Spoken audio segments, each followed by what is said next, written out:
আমাকে ছিঁড়ে খাও হে শকুন, হে সীমান্তের শকুন, এক্ষুনি ছিঁড়ে খাও আমাকে। হে আটলান্টিকের ঈগল, শিগগির খুবলে খাও আমাকে।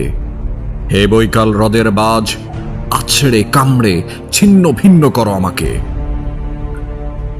আমার রক্তরসে শুধু অসহায়ত্ব আর অভাব।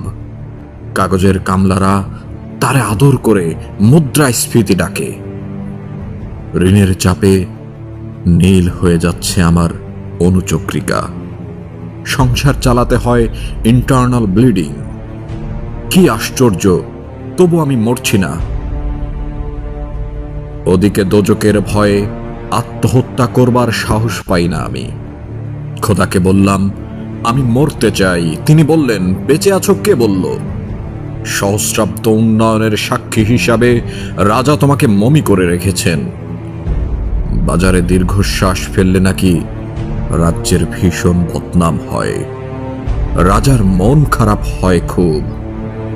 কোতোয়ালরা ফরমান জারি করেছে আমাকে সারাক্ষণ হাসতেই হবে, নইলে দেশি কুকুর ও বিদেশি মাগুরকে একবেলা ভালো মন্দ খাওয়ানো হবে আমার মাংস দিয়ে। নিত্যদিন ব্রয়লারের ভুঁড়ি ওদের ভালো লাগে না। অথবা আমাকে ভাগ দিয়ে বেচা হবে, মানুষেরও তো মানুষ খাওয়ার স্বাদ হতে পারে, তাই না? ভাগ্যিস তা বিদেশি সুপার শপে বিক্রি হবে না।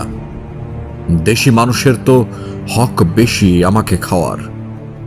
এ দোজকি যখন নিয়তি, তখন আমি উদাম হয়ে ডাকছি দুনিয়ার শ্রেষ্ঠ মাংসাশী বিহকদের, হে ঈগল, চিল ভয়ঙ্কর বাজেরা, হে সাম্রাজ্যবাদী সাহসী শকুনেরা, তোমরা F-35 এর মতো, MiG-29 এর মতো দল বেঁধে হামলে পড়ো আমার বুকে। আমার রান, থান, চক্ষু, কলিজা, আমার সব তোমাদের গনিমতের মাল।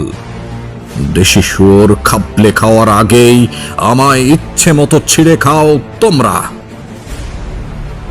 দোহাই দোহাই, শুধু মস্তিষ্কটা খেও না আমার। তাহলে তাহলে শীঘ্রই দাস হয়ে যাবে তোমরাও।